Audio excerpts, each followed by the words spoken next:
भाभा रुग्णालयाचे कामगार आज आंदोलनावर आहेत। आमच्यासोबत रमाकांत बने आहेत। तर रमाकांतजी, काय मागणी आहे तुमची, कशासाठी तुम्ही आंदोलन केलं? मित्रांनो, सगळ्यांना नमस्कार। गेले 2 ते 3 वर्ष आम्ही या भाभा हॉस्पिटलमधील कामगारांचे अनेक प्रश्न या भाभा हॉस्पिटलच्या प्रशासनाबरोबर लिखित स्वरूपामध्ये मांडून ते बैठकीच्या माध्यमातून, चर्चेच्या माध्यमातून सुटावेत याकरता आम्ही सातत्याने प्रयत्न करतो। आपल्या युनियनचं कायमच नेहमी प्रशासनाशी सौहार्द राहायला पाहिजे। कर्मचाऱ्यांच्या प्रश्न सोडवण्यासाठी आपण त्यांना पूर्ण संधी दिली गेली पाहिजे। पण हे जे भाभा हॉस्पिटलचं जे प्रशासन आहे हे योग्य प्रकारचं कर्मचाऱ्यांचं हित जपत नाही आहे। आम्ही कुठलीही बेकायदेशीर मागणी केलेली नाही आहे। आम्ही सांगतोय की हे भाभा हॉस्पिटलच्या जी काय शेड्यूल स्ट्रेंथ आहे, आस्थापना अनुसूचीवरची जी पदं आहेत ती तुम्ही सगळी भरा।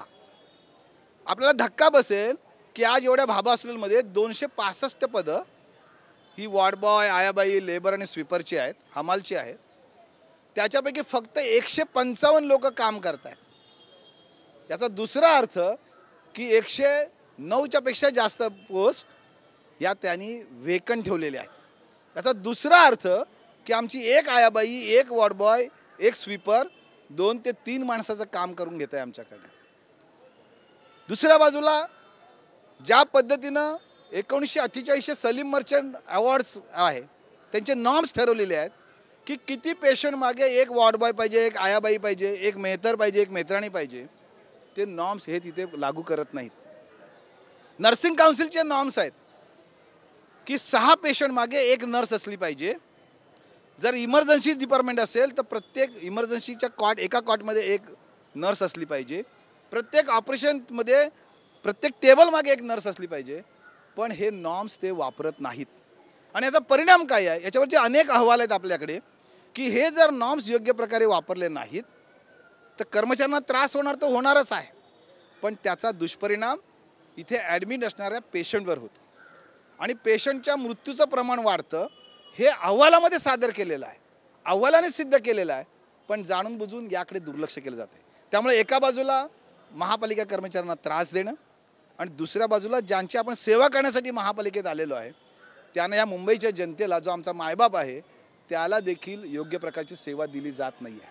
आज भाभा हॉस्पिटलचं नाव आहे, चांगली सेवा दिली जाते म्हणून कुठून कुठून लोक इथे येतात, पण दुर्दैवानं इथल्या ज्या पोस्ट भरायला पाहिजेत त्या भरल्या गेलेल्या नाही आहे। आज आमच्या महिला कर्मचारी आहेत, स्वीपिंग करायला पाहिजे, पण तेवढा स्टाफ नाही आहे।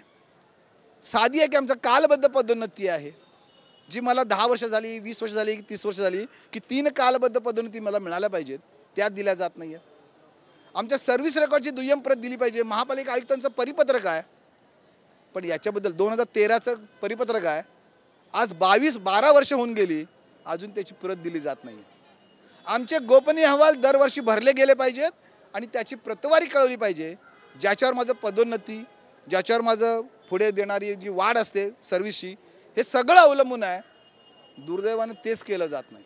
पण आजच्या आंदोलनानंतरही जर तुमची मागणी पूर्ण केली नाही तर पुढचे पाऊल काय? आम्ही आता जाऊन भेटणार आहे इथले जे प्रमुख आहेत, जे पेरफेल हॉस्पिटल, जे उपनगरीय रुग्णालय आहेत त्यांचे जे प्रमुख आहेत डॉक्टर पवार, त्यांनी आम्हाला वेळ दिलेली आहे। आपण त्यांना आज जाऊन सांगणार आहे की आम्ही तुम्हाला सातत्यानं कळवतोय।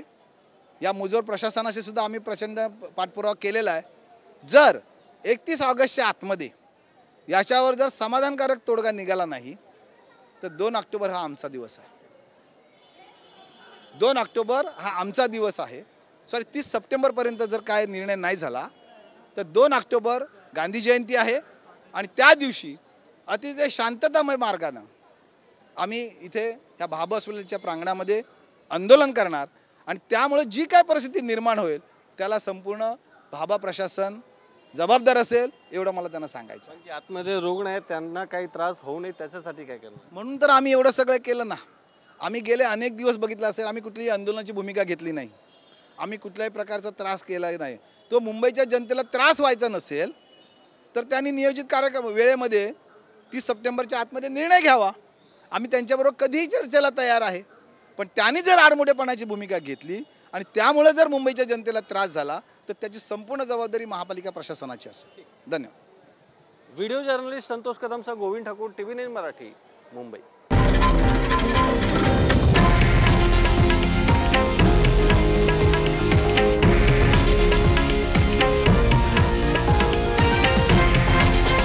हे आहे देशातील नंबर 1 न्यूज नेटवर्क आणि आपण पाहत आहात TV9 मराठी, एकमेव.